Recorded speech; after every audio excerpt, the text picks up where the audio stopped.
Para po sa ating homemade tinapa, ito po ang ating mga gagamitin.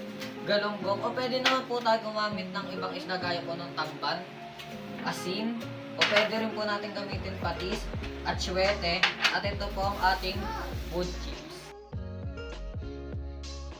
Para po sa ating homemade tinapa ay ang napili namin isda ay galunggong. Atin lang po itong linisan kahit hindi na po natin tanggalan ng hassle.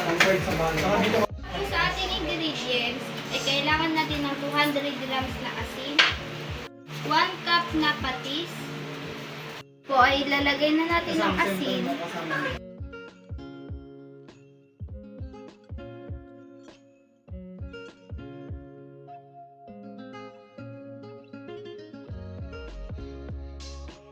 at ibababad po natin ito sa 30 minutes kada sides. Gagamit naman po tayo ng patis. Ilalagay po natin ito sa galunggong. Kada 1 kilo po. At saka, ibababad natin ito ng 1 oras. 30 minutes kada sides.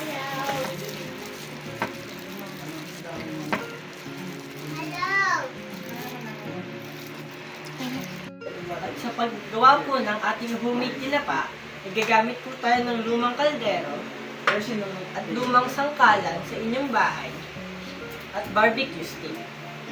Ang gagawin lamang po natin dito ay ipapatong ang mga barbecue stick sa ibabaw ng sangkalan at pupunuin po ito at itatay.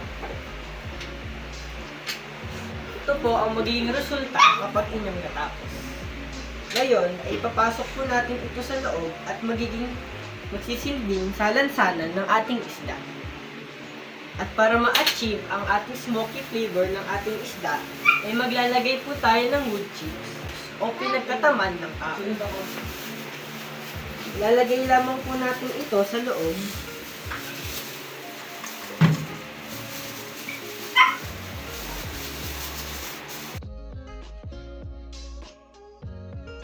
At ilalagay ang magsisilbing salansanan ng ating isda.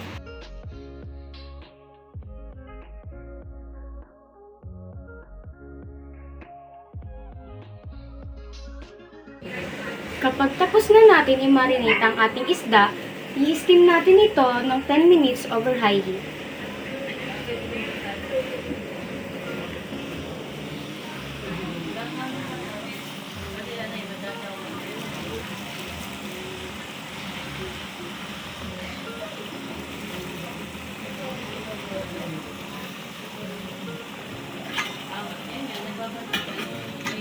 Katapos ng 10 minuto, ililipat na natin ang mga isda sa ginawa nating salansanan.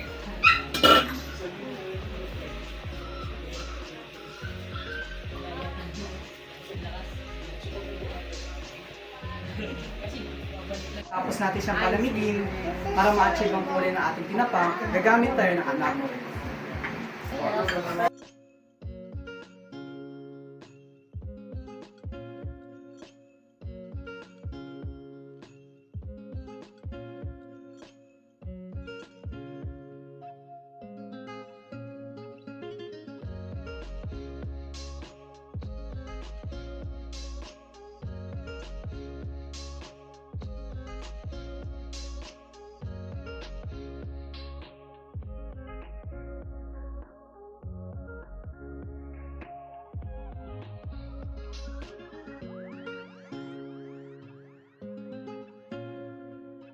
Pagkatapos natin pahilan ng ating isda, maglalagay na tayo ng pinagkataman ng kahoy.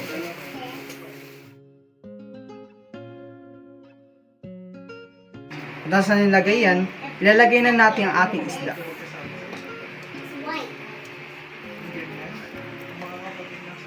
Naman na natin ang ating isda sa loob ng 25 minutes gamit ang medium heat.